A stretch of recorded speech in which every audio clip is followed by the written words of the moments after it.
Hey there, everybody. Hope you're having a good week. Kind of a short one here with Monday being a holiday, but we're at Wednesday already. So this is the midweek check-in. I hope everything is going well. Learning a little more about Japan this week. Some more. We're moving into a little bit of history here, a little bit of culture as well with the reading. Um, so yeah, I just wanted to kind of check in. I returned your Padlet on the presentations. Really good stuff.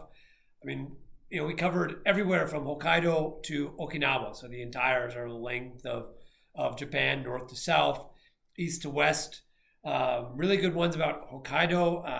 I think people are getting the feeling, it's sort of the northern island, the most remote. A lot of really beautiful nature up there, and ponds, lavender fields, skiing, fresh water, all these nice things in Hokkaido.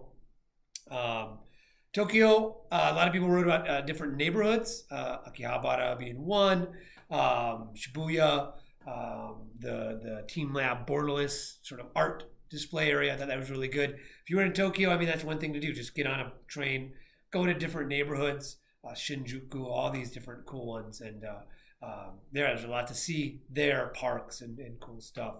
We talked about Nara, Kyoto, which we're also talking about this week, sort of how Nara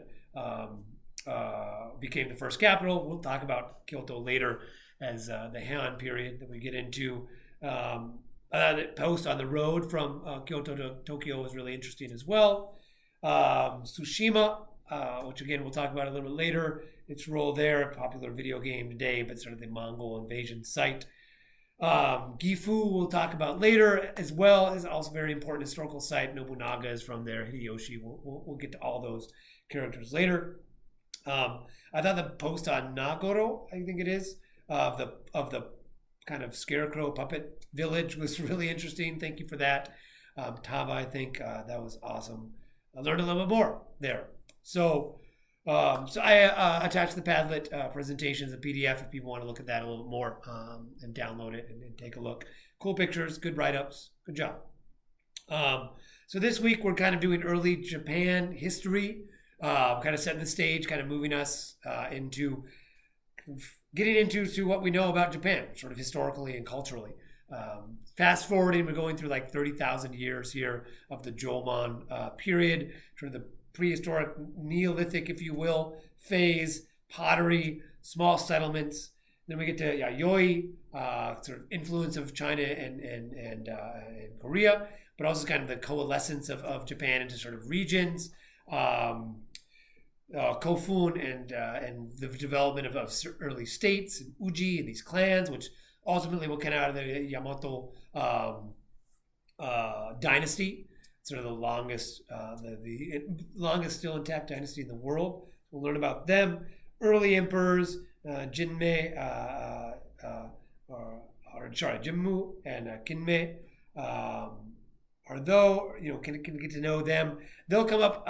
Some of the people we talk about there are going to be really important in Shintoism as well. Also, some of the texts, the early texts that we're getting this information from, are important. And then we talk about the Asuka and Nara periods. Again, this is sort of the first state formation of Japan, which will definitely be a feature of Japan going forward. We meet the Fujiwara family at the end there that will be very important in the Heian period. So that's, again, listen to all that stuff. A lot of these names and people are going to be influential till today, right? I mean, even though this happened 2,000 years ago, especially, the Japanese imperial family, they're still around. They're still an influential group, and they play a major role in Japanese history. So that's kind of the history. And then Aimai is sort of the concept, this ambiguity, which again I think is a feature of Japanese-ness. If people have Japanese relatives or know people from Japan, there's this sort of sense of ambiguity, this idea of not wanting to say no, or or keeping things open to multiple possibilities. Is very much a feature of Japanese culture. And again, I think this chapter really talks about that. Talks about why it came from. We know a little bit more about geography now. Japan's island nature, its seasons, its agriculture, working together, creating harmony, is part of that. Part of where this Aimai concept came out of. And I think if you relate a lot with people from Japan. This, especially from the Western side, this can be one of the big sort of issues there of this sort of indecisiveness, this ambiguity. Really, like, what do you want to do?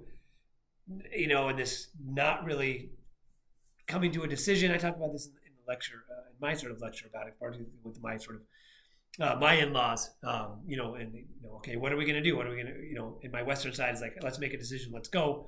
Whereas sometimes it's a lot of waiting to make sure the decision it works with everyone.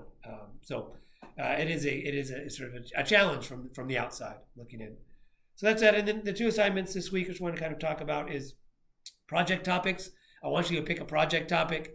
I gave you right up there. I mean, just kind of informal. What do you want to be writing about this week or this semester, I should say, where we're going to be doing a project and a presentation on? Figure that out, upload it to the assignments. The link is there at the bottom of the lessons page. Give me some information about it. I'll give you some feedback about where to go with that. And then short paper 1, short response 1. You have 3 questions here. Things about history, location, and things we've already sort of talked about the last 2 weeks, and then I might pick one of those, right? Don't write all 3, just pick one of those topics and write about it, and it's 5 points, and then do by Friday, and then respond to 2 other responses by Monday. Again, all the instructions are there. Take a look. Activities, a lot of interesting videos I found about how to go sort of history and cultural places of Japan. So that's the midweek check-in. If you have any questions, please send me an email. All right.